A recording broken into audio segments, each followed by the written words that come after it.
Hi friends, welcome back to Parunaresh recipes. నేను పారిజాత. ఇవాల్టి మన స్పెషల్ రెసిపీ వచ్చేసి పండు మిరపకాయ నిల్వ పచ్చడి. ఈ పండు మిరపకాయ పచ్చడిని ఒక్కసారి నేను చెప్పే ఈ స్టైల్లో ట్రై చేసి చూడండి. టేస్ట్ మాత్రం చాలా చాలా బాగుంటుంది. ఈ సీజన్లో మార్కెట్లో మనకి పండు మిర్చి ఎక్కువగా అవైలబుల్గా ఉంటుంది కాబట్టి తెచ్చుకొని ఒకసారి ట్రై చేసి చూడండి. ఈ పండు మిర్చి నిల్వ పచ్చడిని మంచి టేస్టీగా ఎలా చేయాలో అండ్ 1 year పాటు ఎలా స్టోర్ చేసుకోవాలో డీటెయిల్గా చూపిస్తాను, చూసేయండి. దీనికోసం నేను ఇక్కడ ఒక 1/2 kg వరకు పండు మిర్చి తీసుకున్నాను.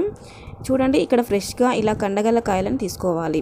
అంటే ఇక్కడ తొడిమ లాంటిది ఏమైనా ఉంటే తీసేయాలి. అంటే ఫస్టే మనం మార్కెట్ నుంచి తెచ్చేటప్పుడు తొడిమలు లేకుండా ఉంటాయి కదా, అవి తీసేసుకోవాలి. ఇప్పుడు ఇందులోకి వాటర్ యాడ్ చేసి ఇవి శుభ్రంగా కడగాలి. మీరు కావాలంటే ఇందులో కొంచెం ఉప్పు వేసైనా కడగొచ్చు. ఉప్పు నీళ్ళలో కడిగితే ఇంకా వీటిపై ఉండే ఏమైనా పెస్టిసైడ్స్ లాంటివి ఉంటే వెళ్ళిపోతాయి. ఇలా కడిగాక ఈ వాటర్ అన్ని వంపేసి తీసుకోవాలి. చూడండి, ఇప్పుడు ఈ మిర్చిపై ఉండే తడి లాంటిది ఏం లేకుండా ఒక పొడి క్లాత్ని తీసుకొని ఇలా శుభ్రంగా తుడుచుకోవాలన్నమాట. అంటే ఎక్కడ వాటర్ చుక్క కూడా లేకుండా ఇలా శుభ్రంగా తుడుచుకోవాలి. అయితే మీరు కడిగేటప్పుడు తొడిమలు తీసి కడగొద్దండి. ఒకవేళ తొడిమలు తీసి కడిగితే ఆ తొడిమ లోపల నుంచి వాటర్ పోయే ఛాన్సెస్ ఉంటాయి కాబట్టి తొడిమలతోనే కడిగాక తుడిచేటప్పుడు మాత్రం ఇలా గట్టిగా తుడుచుకున్నాక ఎప్పుడు తొడిమని తీసేసుకొని శుభ్రంగా తుడుచుకోవాలి. ఇలా అయితే వాటర్ లోపలికి వెళ్లకుండా ఉంటుంది.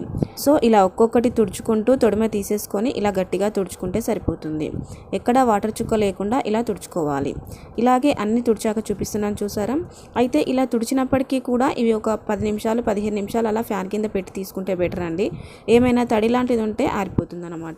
ఒక 10 నిమిషాలు అలా ఫ్యాన్ కింద పెట్టేద్దాం. ఈలోగా స్టవ్ ఆన్ చేసి కడాయిలోకి ఒక 2 టీ స్పూన్ల వరకు మెంతులు తీసుకోవాలి. చిన్న టీ స్పూన్తో ఒక 2 టీ స్పూన్ల మెంతులు తీసుకొని మరీ మాడిపోకుండా స్టవ్ని లో ఫ్లేమ్లో పెట్టి ఇలా దొరదొరగా ఫ్రై చేయండి. అలాగే ఇందులోకి 2 టీ స్పూన్ల వరకు ఆవాలను తీసుకోవాలి. ఆవాలు కూడా మాడిపోకుండా జస్ట్ అలా లైట్గా ఫ్రై చేయండి. ఇవి ఇలా కాస్త ఫ్రై చేశాక ఇప్పుడు వీటిని వెంటనే స్టవ్ ఆఫ్ చేసేసి ఒక గిన్నెలోకి తీసుకొని పూర్తిగా చల్లారాక పొడిలా చేసి రెడీగా పక్కన పెట్టుకోవాలి. ఈ పొడిని తర్వాత మనం పచ్చడిలో యాడ్ చేసుకుంటాం. ఇప్పుడు పండుమిర్చి చూద్దాం. పండుమిర్చి చూడండి, ఒక 15 నిమిషాల తర్వాత ఫ్యాన్ కింద పెట్టేసరికి పూర్తిగా డ్రై అయిపోయింది. ఇప్పుడు చిన్న చిన్న ముక్కలుగా కట్ చేసుకోవాలి. అంటే మనం ఇవి మిక్సీ జార్లో వేస్తున్నాం కాబట్టి ఇలా చిన్న చిన్నగా కట్ చేసుకోవాలి. ఒకవేళ మీరు ఎక్కువ క్వాంటిటీలో చేసుకోవాలనుకున్నప్పుడు గ్రైండర్లో పట్టించుకుంటే బెటర్. సో నేను ఇక్కడ 1/2 kgనే తీసుకున్నాను కాబట్టి ఇలా చిన్న చిన్నగా కట్ చేస్తున్నాను. ఇలా 1 inch గ్యాప్ ఉండేలా కట్ చేసుకుంటే మిక్సీలో తొందరగా నలుగుతుంది అన్నట్లుగా ఇలా చిన్నగా కట్ చేశాను. ఇప్పుడు ఇవి పక్కన పెట్టేసి ఇందులోకి చింతపండు వచ్చేసి ఇక్కడ 1/2 kg పండు మిర్చికి ఒక 100 నుంచి 120 grams వరకు చింతపండు పడుతుందండి. నేను ఇక్కడ 100 grams తీసుకున్నాను. ఈ చింతపండులో నారలు గింజలు పొట్టు లాంటిది ఉంటే ఏమైనా సపరేట్ చేసి తీసుకోవాలి. అలాగే ఉప్పు వచ్చేసి ఇక్కడ నేను రాక్ సాల్ట్ వాడుతున్నాను, అంటే దొడ్డుప్పు. మీరు సన్నదైనా వాడుకోవచ్చు, కానీ ఇలా దొడ్డుది వాడితే పచ్చడిలో బాగుంటుంది. ఉప్పు కూడా ఒక 100 grams తీసుకున్నాను. అలాగే ఎల్లిపాయలు వచ్చేసి ఒక 5 full ఎల్లిగడ్డల నుంచి తీసిన వెల్లిపాయలు అండి. ఇవి ఈ 1/2 kg పండు మిర్చికి కరెక్ట్గా సరిపోతాయి. ఇలా లావుగా ఉండే పాయలు తీసుకోండి, కరెక్ట్గా సరిపోతుంది. ఇప్పుడు చూడండి, పచ్చడి గ్రైండ్ చేయడానికి మనకి 4 ingredients రెడీ అయిపోయాయి. పండు మిర్చి, చింతపండు, ఉప్పు, ఎల్లిపాయలు.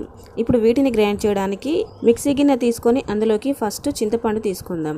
అయితే చింతపండు ఇలా పిక్కలుగా ఉంటుంది కాబట్టి ఇది నలగడానికి టైం పడుతుంది కాబట్టి ఇక్కడ ఫస్ట్ చింతపండు సాల్ట్ 2 కలిపి గ్రైండ్ చేసినట్లయితే మనకి చింతపండు అనేది తొందరగా గ్రైండ్ అవుతుంది అనమాట. ఒకవేళ మీరు పండు మిర్చి చింతపండు కలిపి గ్రైండ్ చేస్తే ఈ పిక్కలు అంతగా నలగవండి. సో ఫస్ట్ ఇలా సాల్ట్ చింతపండు గ్రైండ్ చేసి తీసుకుందాం. చూడండి, ఇక్కడ సాల్ట్ చింతపండు గ్రైండ్ చేస్తే ఇలా పొడిలా వస్తుందన్నమాట. ఇలా గ్రైండ్ చేసుకుంటే మనకు పచ్చడిలో చక్కగా కలిసిపోతుంది. ఇప్పుడు ఇందులోకి పండు మిర్చిని తీసుకుందాం. ఒక సగం వరకు తీసుకోవాలి. అలాగే సగం వరకు ఎల్లిపాయలు కూడా తీసుకోండి. మిగతా సగం సెకండ్ బ్యాచ్ గ్రైండ్ చేసేటప్పుడు వేద్దాం. ఇప్పుడు వీటిని మెత్తగా గ్రైండ్ చేసి తీసుకుందాం. అయితే ఇలా ఫస్ట్ గ్రైండ్ చేసేటప్పుడు ఇందులో చింతపండు ఉంటుంది కాబట్టి ఇది వీలైనంత మెత్తగా గ్రైండ్ చేయండి. ఇది బరకగా గ్రైండ్ చేస్తే చింతపండు పిక్కలు అలాగే ఉంటాయి కాబట్టి ఇలా ఫస్ట్ సారి వేసింది మెత్తగా గ్రైండ్ చేసి ఒక గిన్నెలోకి తీసుకుందాం.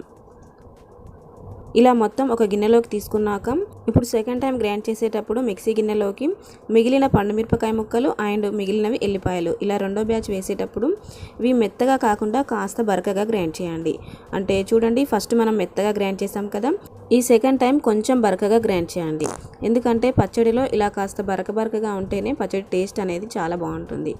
చూడండి, ఇలా ఫస్ట్ది సెకండ్ది అంతా కలిసే విధంగా బాగా కలపండి. అయితే ఇందులో ఉప్పు మనం ఒక 100 grams వేసాం కదా, ఈ 100 grams ఉప్పే కరెక్ట్గా సరిపోతుంది. ఇలా అంతా కలిసే విధంగా కలిపాక ఇందులోకి మనం ఫస్ట్ మెంతులు ఆవాలు గ్రైండ్ చేసి పెట్టుకున్నాం కదా, ఆ పొడిని కూడా యాడ్ చేయండి. ఈ పొడి అంతా ఈ పచ్చడిలో కలిసే విధంగా బాగా కలపండి. ఇలా చక్కగా అంతా కలిసే విధంగా కలిపాక ఇప్పుడు ఈ పచ్చడిని వెంటనే ముందుగానే పోపు చేయకుండా నేను ఇక్కడ ఊరబెడుతున్నానండి. అయితే కొంతమంది ఇలా తక్కువ క్వాంటిటీనే కదా అని అప్పటికప్పుడే పోపు చేసుకుంటూ ఉంటారు. కానీ 3 రోజులు కానీ లేదా వారం రోజుల పాటు కానీ ఊరనిస్తే ఈ పచ్చడి టేస్ట్ అనేది చాలా బాగుంటుంది. అయితే ఇంకొక విషయం ఏంటంటే ఈ పచ్చడిని ఎక్కువ క్వాంటిటీలో చేయాలనుకున్నప్పుడు ఇదే విధంగా గ్రైండ్ చేసి పెట్టాక ఒక ప్లాస్టిక్ డబ్బాలో కానీ స్టోర్ చేసుకుంటే మనకి ఎంత కావాలో అంత తీసుకొని అప్పటికప్పుడు పోపు చేసుకొని అయినా తినొచ్చు. నేను ఇక్కడ ఒక వారం రోజుల పాటు ఊరబెట్టానండి. చూడండి, వారం రోజుల తర్వాత తీసి చూపిస్తున్నాను. ఈ విధంగా ఉంది. పచ్చడి చక్కగా ఊరిందనమాట. అంతా ఒకసారి బాగా కలిపాక ఇప్పుడు ఈ పచ్చడిని పోపు చేసుకుందాం. ఇక్కడ నేను 1/2 kg పచ్చడే చేస్తున్నాను కాబట్టి మొత్తం పోపు చేస్తున్నాను. పోపు కోసం స్టవ్ ఆన్ చేసి కడాయిలోకి పల్లి నూనె తీసుకోవాలండి. పల్లి నూనె వచ్చేసి ఒక 200 గ్రాముల వరకు తీసుకోవాలి. ఈ 1/2 kg క్వాంటిటీకి కరెక్ట్గా సరిపోతుంది. ఈ ఆయిల్ బాగా వేడయ్యాక ఇందులోకి పోపు కోసం 1 టీ స్పూన్ ఆవాలు, 1 టీ స్పూన్ జీలకర్ర యాడ్ చేయండి. ఈ జీలకర్ర ఆవాలు చిటపటమన్నాక ఇందులోకి ఒక 4-5 ఎండుమిరపకాయ ముక్కలను యాడ్ చేయండి. అలాగే ఒక ఫుల్ ఎల్లిగడ్డ నుంచి తీసిన ఎల్లిపాయలు కూడా యాడ్ చేయండి. ఈ ఎల్లిపాయలు యాడ్ చేసిన వెంటనే స్టవ్ ఆఫ్ చేయాలి. ఒకవేళ స్టవ్ ఆఫ్ చేయకపోతే వేడి ఎక్కువగా తగిలి ఈ ఎల్లిపాయలు నల్లగా అవుతాయన్నమాట. అలాగే ఒక 2 రెమ్మల కరివేపాకు కూడా యాడ్ చేయండి. ఈ నూనె వేడికే ఈ కరివేపాకు ఎల్లిపాయలు అనేది చక్కగా దూరగా ఫ్రై అవుతాయి. ఈ కరివేపాకు కూడా స్టవ్ ఆఫ్ చేశాక వేస్తేనే ఇలా క్రిస్పీగా అవుతుంది, లేదంటే నల్లగా మాడిపోయే ఛాన్స్ ఉంటుంది. కాబట్టి ఇలా చూడండి, నూనె వేడికే ఈ వెల్లిపాయలు, ఈ కరివేపాకు, ఎండుమిరపకాయలు ఇలా దూరగా ఫ్రై అవుతాయి. ఇప్పుడు ఈ పోపులోకి మనం గ్రైండ్ చేసుకున్న పచ్చడి మొత్తం యాడ్ చేసుకుందాం. ఇలా ఈ పోపులోకి పచ్చడి మొత్తం యాడ్ చేయండి. ఇలా యాడ్ చేశాక అంతా ఒకసారి బాగా కలిసే విధంగా కలపండి. అయితే మనకు పచ్చడిలోకి నూనె అనేది చాలా ఎక్కువగా అనిపిస్తుంది కదా, కానీ కలుపుతున్న కొద్దీ పచ్చడి నూనెని బాగా పీల్చుకుంటుంది. చూడండి, ఇలా బాగా కలపడం వలన పచ్చడి ఆయిల్ పీల్చుకొని దగ్గర పడింది కదా, ఈ మాత్రం ఉంటే సరిపోతుంది. అంతే, మనకి టేస్టీ పండుమిరపకాయ నిలవ పచ్చడి రెడీ అయిపోయింది. ఇలా తయారు చేసుకున్న ఈ పచ్చడిని గ్లాస్ బాటిల్లోకి కానీ లేదా ప్లాస్టిక్ డబ్బాలోకి కానీ స్టోర్ చేసుకోవచ్చు అండి. చాలా బాగుంటుంది. ఇలా చేసిన ఈ పచ్చడి వేడివేడి అన్నంలోకి కానీ లేదా పెరుగన్నంలో తిన్నా కూడా చాలా బాగుంటుంది. సో ఫ్రెండ్స్, మరి ఎక్కువగా ఈ సీజన్లో పండుమిరపకాయలు దొరుకుతాయి కాబట్టి ఒకసారి తెచ్చుకొని ఈ స్టైల్లో ఒకసారి ట్రై చేసి చూడండి. ట్రై చేశాక మీకు టేస్ట్ ఎలా వచ్చింది, ఎలా కుదిరింది అనే ఫీడ్బ్యాక్ని కామెంట్ చేయండి. ఈ పచ్చడి రెసిపీ నచ్చితే వీడియోని లైక్ చేసి మీ ఫ్రెండ్స్కి షేర్ చేయండి. ఇలాంటి సింపుల్ అండ్ టేస్టీ రెసిపీస్ కొరకు నా ఛానల్ని ఫాలో అవుతూ ఉండండి. Thanks for watching.